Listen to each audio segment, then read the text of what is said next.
Hello, everybody. Our next speaker is Anton Marchukov. Yeah. Sorry, Marchukov, okay. With yet another repoman. Please give him a warm welcome. Hello, everybody. Welcome to talk about repoman. So, important thing to understand: the repoman is like a Superman, but that works with packages. So, few words about me. So, I'm a software engineer working on Red Hat, and I'm a member of oVirt community infra team. So oVirt is an open source virtualization platform based on the KVM hypervisor. And we are infra team, so we are responsible for all the infrastructure that this project uses for builds, releases. And we're also doing continuous integration, and recently we're also doing continuous delivery. And this tool was developed by us to make this possible. So what's the challenge, why we did it? If you Google, you find some other repoman not necessarily dealing with packages, but the thing is we have the problem is that oVirt is quite large application. It consists of multiple parts, there are packages in RPMs, and we really have to deal with a lot of RPMs and also ISOs, by the way. So sometimes we process around thousands of RPM a day, and we somehow need to make a usable composers out of this, so users can install them, testers can test them, and all this stuff. And obviously, we are not having infinite resources, and we need to do it efficiently. So that's why this tool was created. And as you see, it has nothing evil inside. So the reason is that we made this tool for CI.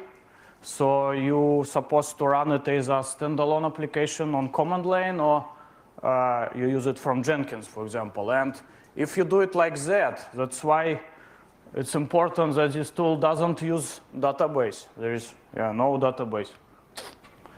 Also, there is no cloud inside. It doesn't have any REST interfaces. It doesn't open network sockets that you're supposed to deal with or interface with. And also, there are no daemons inside, so it's not evil. And also no daemons, so it's not some daemons and runs in the background and need to manage it. So it's completely have no state inside. So if you run it, it's always run from scratch, because if you have Jenkins, we already have a way to run jobs, define jobs. Jenkins stores their configuration, and you can store their artifacts. So that's why this tool doesn't have anything inside. And yeah, you pretty much guessed it. It's a sweet old console application. So once you install, you just use it like this from command line. Or obviously, Jenkins is able to run command line application, so you can run it from Jenkins. It's distributed currently as RPMs. It's Python application, but the problem is that it uses some command line application like create repo. It's from YAM, and RPM sign, so they're not available as Python modules, so we can't just satisfy it from Py dependencies. So that's why it's in RPM, but if you have everything installed, then you can access it as a Python model, because it's actual Python model. Okay, so what it does. So the idea behind the tool is that you have to define some sources, then you can define some filters, and then it's stored in the output store. It's made pretty abstract in code. It uses classes, of course, so you can override it. So currently, as input sources, it supports the disk, the local disk file system, and that's primarily how we use it. It's also able to get packages from the internet just by using HTML pages with HTTP links.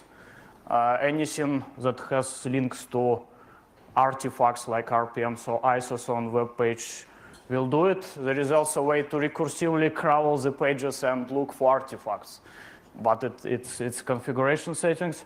It's also able to understand some particular HTTP applications like Jenkins. if you pass link to Jenkins artifact page, it understands that it's Jenkins and will just download artifacts. So it will not be parsing full HTML of Jenkins. And we also support Fedora build systems such as Koji. That's primary Fedora build system. And also we support Copper links. So if you know what is Copper, it's like Fedora third-party repositories, then it will understand it. And for Koji, there is particular support. If you have like Koji tag, you can pass the Koji tag and it will download stuff from Koji tags. Then for the filters, so basically to the inputs you apply the filters to filter the RPM. I think mostly we use this, only missing one. It allows you to, for example, take two input sources and use one as a primary and from second just fill what is missing because it understands the versions, it understands the names of RPMs, so it's able just to take what is missing. But you can also leave latest 10 last versions, or you can filter by regex. And then it just stores it on a disk. So for store, it currently only supports the disk file system. And it's able to split it, I will show you a bit later, on RPMs and ISOs. Again, so it's pretty abstract. If you have other types of artifacts, you can define some classes inside and probably send us a patch because it really was meant to be general artifact tool. And this is a real use case. This is how we use it for oVirt experimental repo. So oVirt experimental repo is the oVirt repository where you can install oVirt from it. But the thing is that it's basically updated on commits. So here at the left, you have some jobs from our Jenkins. It's, names are not important, but the thing is that there are a lot of them because oVirt consists of these sub-projects and each of them is maintained by their own teams. So they all build artifacts. But we, as a CI team, we need to make one total repository of all of these. So essentially, when something builds it from code commits, we need to take it and place into this large repository. And this is when we use the repoman. And as you see, here's the structure because repoman understands the distributions and understands the versions and artifacts. So you see that it created subdirectory RPM, subdirectory ISO, depending on what content you give it. And then it's also created subdirectories for the distros it saw in packages. So it happens automatic by repoman, that's why it's useful. And then from here, the latest, it's basically latest continuous delivery to oVirt that has just top latest based on commits. And as I said about efficiency, and this is one particular thing that repoman does is that hard links are essentially included. It will create a hard link to the file if it's not changed. That's why we can really produce hundreds of oVirt repositories daily, because if we will be copying all the files, we won't run out. We will run out of space pretty soon. But here, for example, we have the previous repository with oVirt, and you see that basically two new packages versions were built. Like for artifact A, we have version 2, and same for B. And then when we use this only missing filter and ask repoman to take this and just add this new stuff, it will basically hard link all the artifacts that are the same, so they won't really occupy any extra space. And since it's hard links, then basically if you delete this will stay, because it's like separate file names, but no extra disk space is occupied. So that's very useful for us, just because those repos take a lot of space and we only mutate part of them. But yeah, it also produces problem if you store it on different file system. So it can't really symlink right now. And that's pretty much it. So just to describe where you can find additional information. So this is my Twitter. Feel free to just ask questions. I will reply them on demand. And this is our info team list. So if you have any questions regarding oVirt, how we do CI, whatever, then or repoman, just use this mail. And currently the primary repository is our Gerrit. This is because we really do also continuous integration for repoman. We test it on different Fedoras and OSs, and we build RPMs there, so we use our infrastructure. But there is GitHub mirror. It's basically mirrors from Gerrit, so feel free to use it. We, as a Python project, support the read the docs, and it's pretty standard Python application. And if you want current RPM, there are now oVirt RPM repository. That's basically it. So if you have any questions, yeah, just copyright slide, because I took pictures from the internet. So I will be also available on oVirt booth. We have oVirt booth here, so as soon as I'm not on the second talk, then feel free to come. Thank you very much, Anton. If you have questions, I come around with the mic.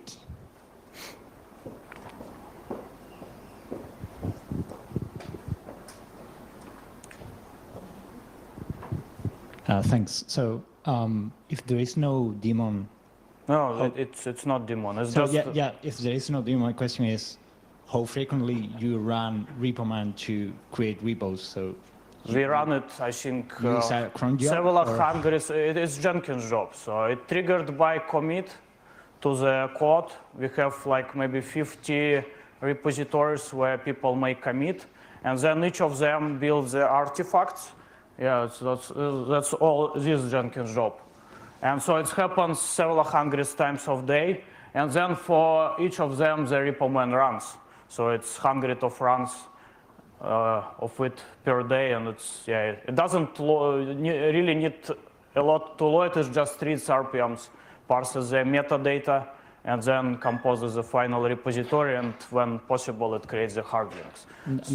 Does it also reads the RPM contents, or only the final? It reads only headers. So we use RPM library to read only beginning of RPM where the metadata is. Okay, thanks. Yeah.